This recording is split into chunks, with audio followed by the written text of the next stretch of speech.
Yo, what's poppin', Morrowind boy? I'm your guide Q. Welcome back to some Neckbeard Stories. I haven't done this in a while, but I actually looked at the subreddit and there was some decent stuff on there. So let's check out these stories, see what's going on. Yeah. Also, I know this is cringe, but if you like these videos, please subscribe because it seems like I lose subscribers every single time I upload a video, so if you could help me out with that, we might be able to turn this into a positive subscriber machine at some point. Alright, this one seems like it should be relatively spicy. Neckbeard gets angry that I won't break up with my girlfriend so he can have a chance with her. I ran into a neckbeard the other day behind a counter at 7-Eleven. Thank God he was working. Anyways, it sparked some memories I had with this neckbeard since we went to high school together. Figured I would share my best by means of cringe memory I have. Back in high school, I was a bit of a nerd. Loved Nintendo, Pokemon, Zelda, Kingdom Hearts, some animes, mostly shows like Fruit Basket, but I also enjoy the hell out of Full Metal Alchemist and a couple of action ones. But I had enough interest in other things that I was never really labeled as a nerd. Neckbeard was, well, Neckbeard. Anime was life. He thought he was as wide as a puddle, deep as an ocean.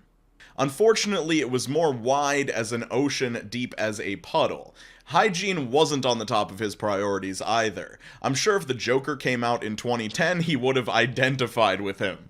Well, during our senior year, I would skip high school to sneak into classes at the local college to see what college life would be like and to get a head start. My favorites would be the music classes. I love music, learning to play, write music theory, etc. This is important because Neckbeard, who was into metal, wanted to start a band. So he begged his mother to buy him a guitar and amp. She did it, and Neckbeard came up to me the next day with his guitar covered in black permanent marker and a couple edgy stickers, wanting to know if I would join his new band called Soldiers of the Damned.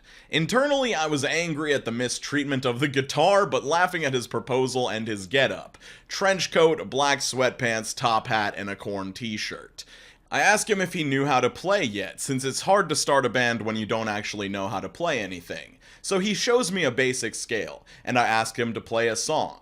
Naturally, he didn't know any, and that's when I was calm enough to notice that the guitar wasn't tuned. So I convince him to hand it over so I can fix the problem. Tuned, I play I Can Go the Distance from Hercules. That's when a friend of mine, her name for the story will be Amy, comes up and asks for another song. I play another, and the day goes by. I'm not sure if this is when the Miladybug hit Neckbeard, but I'm willing to bet it was close. He puts on the old Neckbeard charm, complimenting her beauty, her eyes, her hair, you get it. And asked her out for that very evening, despite only kind of knowing her. She turns him down politely and informs Neckbeard that her and I already had a date planned for that night. I'm pretty sure he went home to write some poorly put together poem about heartbreak. Soon after that date, Amy and I went steady. Okay, I'm sorry, I need to call this out. This person was in high school dating someone in 2010.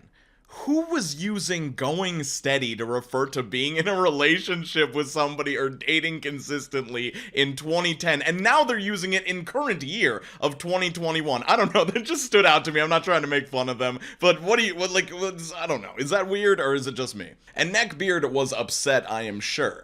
He kept pestering me to join his band and kept showing me the new things he learned, like an ecstatic schoolboy who found $1 on the road. But I had no interest in joining. It wasn't my cup of tea. Eventually I broke down and decided to at least help him progress with his ambition. He had only two rules. A, he has to be the leader of the band. That's fine. I kept telling him I only wanted to teach him, not join. Not sure why he thought to bring up that rule. B, Amy had to be there. She consented and was fine by me. She wanted to see anyway. I didn't have too much free time during the week for it to just be her and I. During our breaks at practice, we would nerd out a little and play some Yu-Gi-Oh! Dude took as much care of his cards as he did his guitar. Now off to the climax. These lessons only lasted a few months. Senior year was ending and I was working on getting into college. Amy and I both did. But because of conflicting schedules, we spent a little less time together. But we stayed together. One day she gives me a call in angry tears. I ask what's wrong and she told me about Neckbeard's constant texting and calling, confessing his love and how happy they would be together if she just gave him a chance. In tears, she begs me to talk to him and try to get it through his head that it wasn't going to happen. I calm her down and hang up to call Neckbeard. I'm angry for a couple of reasons. He's been bugging my girlfriend for what sounded like weeks, maybe even months, but also because early on in our relationship, Neckbeard actually asked me if he should ask her out again if things between us didn't work. I told him no, and in no uncertain terms not to ask that again. So I call Neckbeard and ask what his problem was. Asked him how did he think it was okay for him to hit on my girlfriend. She's taken and her boyfriend is the guy giving him music lessons for free.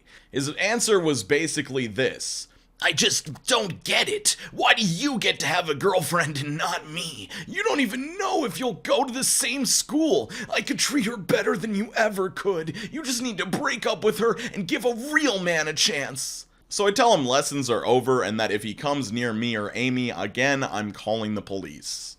Amy and I split up a year later on friendly terms, and Neckbeard never had a chance. She's a mom of 3 and I'm working for one of the biggest global banks in the world. Humble brag. Neckbeard from mutual connections has only gotten more Neckbeard, sadly, and constantly in between job from inappropriate conversations with female coworkers and customers. I see him on the street from time to time, always looking for another game of cards. Oh, I'll play, just not with him. Okay, so I just want to start off by saying that obviously Neckbeard is the bad guy in this story. He turns into a harasser. He's, hitting this girl up for months on end after no, after no, after no. That's not cool at all. Cannot condone that. But I will say that earlier in the story, I did feel bad for Neckbeard because he just kind of seemed like a sad kid with clear social issues. Like, this girl and guy show up to his house and he's trying to impress her by playing guitar, but he literally just got a guitar and does not know how to play. And meanwhile, there's this guy right next to him that's actually good at the guitar, totally impresses the girl and makes him her girlfriend. From a certain perspective, this is really sad, but at the end of the day, he does turn to the dark side and become a harasser. So yeah, that's lame as fuck, don't do that, but I do feel bad, I don't know. Alright, I'm a pretty serious gamer, so let's see if I take offense to this one. Neckbeard takes Pokemon way too seriously. We all remember Pokemon Go, right? A lot would consider it to be a fad that died out. But in reality, it's doing better than it ever has. A ton of new content has been added, such as the main catalyst for this story, legendary raids. I already read through this once, and on the second read, this is really starting to sound more like an ad for Pokemon Go, but let's continue. The point of raids is that you go to a local Pokemon gym, and you battle a specific powered-up Pokemon, giving you rewards as well as a chance to catch it. Legendary raids are essentially the same thing, except they're incredibly hard, so you need about 5 people or more to successfully pull off a legendary raid. By now, you're probably wondering where I'm going with this. Basically, as an easier way to coordinate plans for legendary raids, our town has a Pokemon Go Discord server where we all find a raid and let the server know where it is, so we can all meet up and help each other beat it. And that is the setting for today's story. On this particular day, I was driving over to our town's park next to our local fire station, where the gym was to do a Giratina grade. That's not a hard word to read, but I had a hard time reading that. I got out of my car and started saying hi to everyone there. There were around 5 or 6 people there, mostly being people I know somewhat or recognized. But there was one, however, that I hadn't seen before. He was a tall and somewhat overweight dude, sporting a ponytail and a beard. Can't remember exactly what it looked like, but it seemed neckbeardy enough, as well as wearing all black with a black denim vest and some band shirt underneath, which I also can't remember the name of. The cherry on top is that every 15 seconds he would hit this huge vape he had with him and just blow giant ass clouds everywhere. This was about a year and a half ago as I'm writing this, and I had only just re-downloaded the game a few months prior after I stopped playing it back in 2016 when there was nothing to do. I only got it after my friends started telling me all of the cool new stuff that was added, so I had to check it out. So because of this, I was a much lower level than everyone else. I can't remember exactly what level I was, maybe around 32 or so, with the level cap being 40. Everyone else, including him, was the max level, and when you enter the lobby, you can see everyone else's levels. Once we started it up, the guy, I can't remember his name, so I'll just call him Tom, called me out and said, "What the fuck? A level 30? Why did you bring a level 30 here?" Everyone else looked confused. He just kept going on saying, "A level 30 will just hold us back." Alice, an Asian woman who I raid with sometimes and is just the sweetest thing, said cheerfully, "Hey now, that's not very nice. Don't forget, the game says to be kind and respectful of everyone around you." One of the things that pops up when you open the game, one of the guys there who I didn't know as well told a joke something along the lines of, "Yeah, if you read the terms of service, it tells you that," followed by everyone giving a brief chuckle at the joke. Tom went on saying, "I actually have read the terms of service." The guy's smile turned into a serious look. "Wait, for real?" "Yeah, I've read it many times. It doesn't say anything about being nice to people anywhere in there." He would pause every once in a while to hit his vape, making himself look even more douchey. We started the raid and began the battle. Everyone was having a good time, but then Tom started making fun of my lower level Pokemon, saying stuff like, "Ew, why are you using that insert Pokemon name here? That's so bad." I was kind of hurt by this as I didn't have very many strong Pokemon at the time,